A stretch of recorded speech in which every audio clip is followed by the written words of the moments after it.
સગાઈ થઈ ગઈ પણ પછી ખબર પડે છે કે છોકરીએ પોતાના ઓલ્ડ લવર વિશે બધું જ છુપાવ્યું હતું. હવે શું?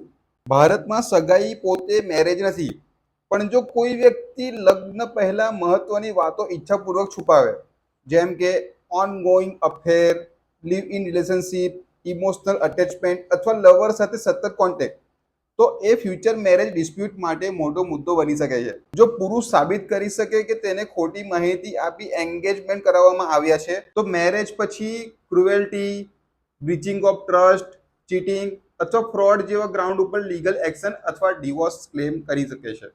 પણ એક વાત ક્લિયર રાખજો, કોઈનો પાસ્ટ રિલેશનશિપ હોવો ઇલીગલ નથી. પ્રોબ્લેમ ત્યારે બને જ્યારે ટ્રુથ જાણતા જ છુપાવવામાં આવે અને બીજી પાર્ટીને મેન્ટલી એક્સપ્લોઇટ કરવામાં આવે.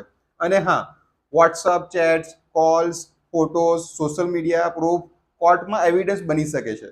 લગ્ન ટ્રસ્ટ ઉપર ચાલે છે, હિડન ટ્રુથ ઉપર નહીં. રિલેશનશિપમાં પાસ્ટ કરતા ડેન્જરસ શું છે ખબર છે? છુપાવેલું ટ્રુથ.